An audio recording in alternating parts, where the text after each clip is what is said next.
Au cœur de la société. Au cœur de la société est une émission préparée en synergie par les radios Inzamba, Agateka Kawe, Radio RPA, Ijuya Wanyagihugu, ainsi que la radio-télévision Renaissance. La ministre de la Justice a récemment pris la décision de poursuivre la libération des prisonniers qui sont accusés de petits délits, y compris les voleurs de vélos, les voleurs de chèvres, etc. Dans son communiqué du 13 janvier, Domine Wanyangimbona explique que c'est dans le but de désengorger les prisons. Dans le mini-magazine Au cœur de la société, nous avons invité Jérémy Minani, homme politique et juriste. Dans quelques instants, nous entrons dans le vif du sujet. Vous êtes avec Emile Niwasumba. La ministre de la Justice explique que malgré les récentes mesures prises pour désengorger les prisons sous l'injonction du président de la République, les effectifs des détenus restent impressionnants. Selon elle, l'on a atteint 284% de la capacité des lieux de détention. C'est pourquoi la mesure de libérer les prisonniers accusés de commettre de petits délits a été prise selon la ministre de la Justice, Domine Wanyangimbona, qui était convoquée au Sénat ce mardi.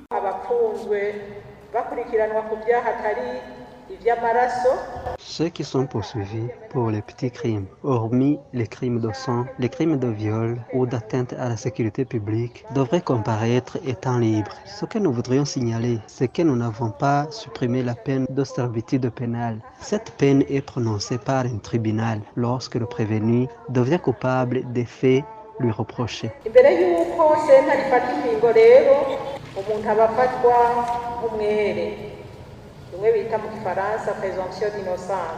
Avant le prononcé du jugement par un tribunal, le prévenu est présumé innocent. Mais la loi autorise parfois un emprisonnement avant le prononcé du jugement de façon provisoire, sous des conditions strictes. Qu'un prévenu poursuivi pour de petits crimes soit autorisé de comparaître étant libre, pas de problème. Pourtant, c'est juste et bon, car ça aide à désengorger les prisons et les autres prisonniers vivront dans les conditions qui respectent les droits humains.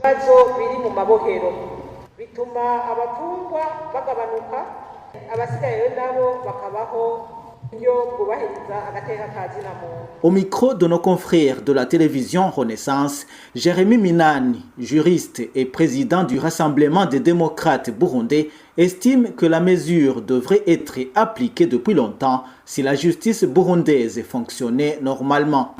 En écoutant le propos du ministre de la Justice, on pourrait penser que ces mesures prises par le ministère de la Justice sont des mesures, c'est une faveur qu'on accorde à ces prisonniers qui seront poursuivis pour des infractions mineures, des délits mineurs, mais qui sont en détention préventive. En réalité, ce n'est pas une faveur. Notre Constitution le dit clairement, et c'est un principe constitutionnel.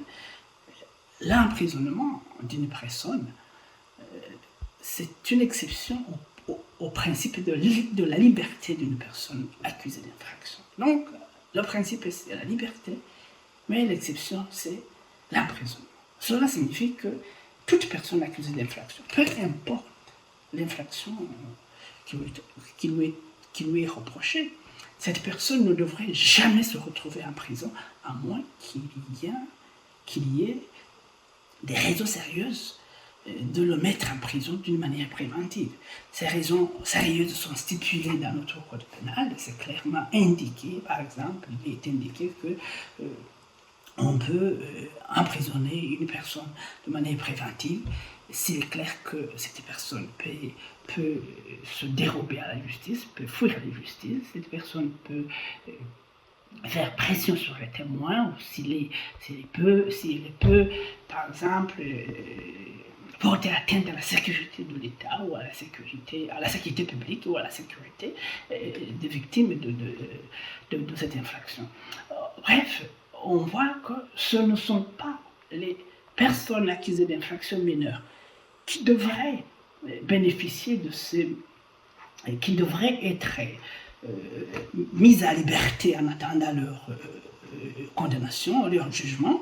C'est plutôt toute personne accusée d'infraction, c'est le principe constitutionnel.